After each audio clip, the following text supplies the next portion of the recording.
Hi everyone! Thank you so much for stopping by my channel. In this video, I'm going to be talking about my all-time favorite winter fragrances for men.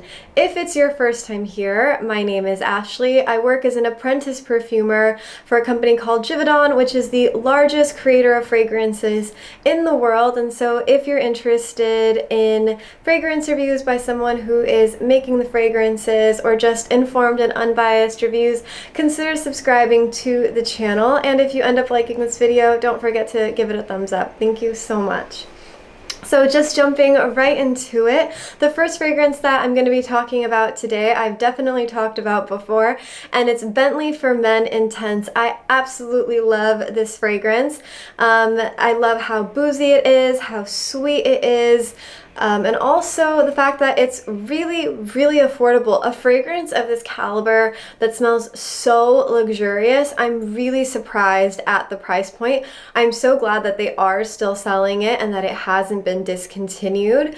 But really this fragrance is so delicious, so cuddly, so addictive.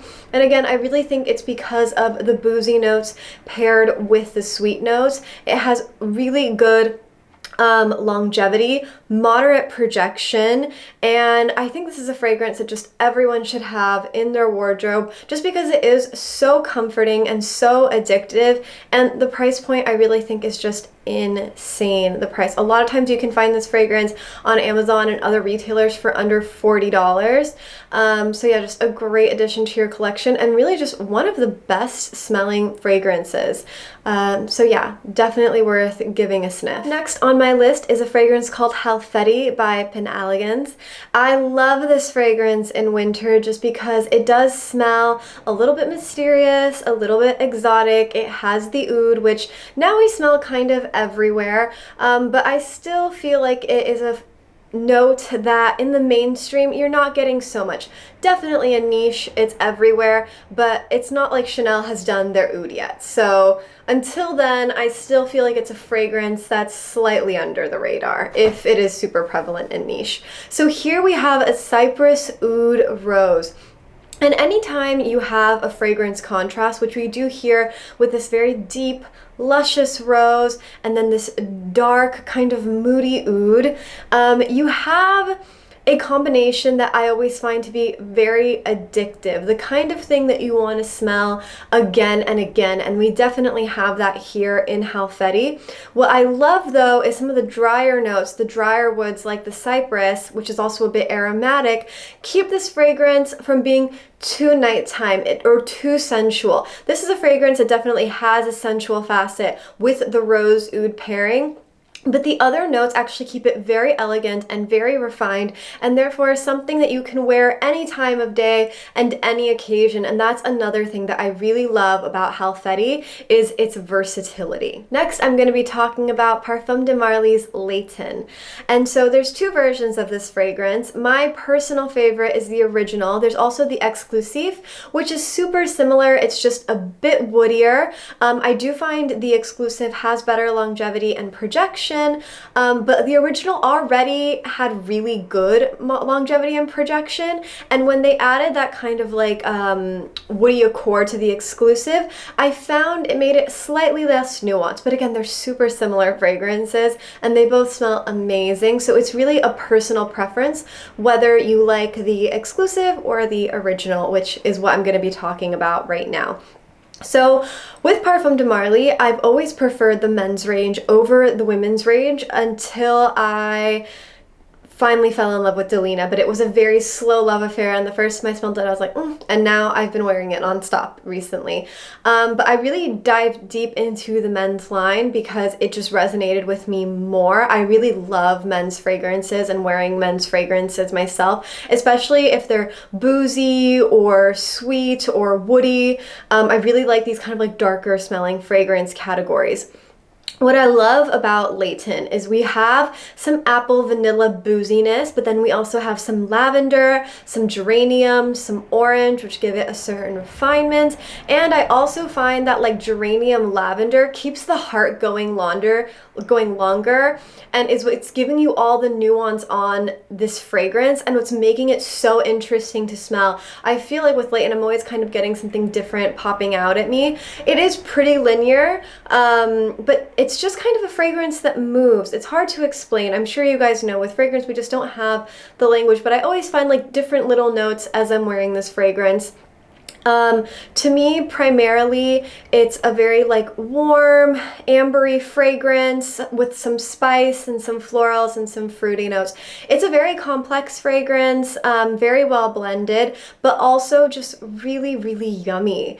So I love that too. I love when you have an addictive fragrance that also has some refinement, as I talked about in the previous fragrance. And yeah, that's just definitely something that I really go for. I also really love Harrod. The reason that I've chosen Layton for winter is that I find in winter you really need a bigger fragrance because, you know, you're kind of cold, and so it's really hard to get your body heat going to actually give you the projection that you need on a fragrance, so you just need a slightly stronger fragrance. And I find Harrod to be slightly weaker on me, even though it's another fragrance by Parfum de Marly that I really love, but it's definitely Layton for me in the winter. The next fragrance on my list, I had a lot of people talking to me about in my musk video, and it's Musk Ravageur by Frederick Mall. So those of you who follow me regularly know that I left this out of my musk video, and it is not because I do not love this fragrance. I am obsessed with this fragrance. I find it to be absolutely amazing, but I don't really consider it to be a musk. It definitely has some musk notes, but I don't feel it's a prominent musk fragrance. To me, this fragrance is really about the clove, the cinnamon, and the vanilla, and the way these spices are blended to just give you a fragrance that's big, that's bold, but also that's cuddly, that's sensual, that somehow doesn't smell too cologne or perfumey. It's definitely not a your skin but better, but somehow something about its aura smells so natural, so true to human nature. But again, it's still not a must to me. It's definitely the spices that are giving this aura. It's really a masterpiece fragrance. I think it's my favorite Frederick Mall, and so if you haven't smelled it, I highly recommend it. I love Musk Ravageur. Last on my list, this is just my top winter pick. I will be honest with you guys, I also made this my top winter pick for my top winter women's fragrance video, and it's just because it smells amazing on everyone. This fragrance is so good. I share it with my boyfriend. It smells amazing on him as well. So this fragrance is Corrigan by Lubin. I'm not sure if I've already said that.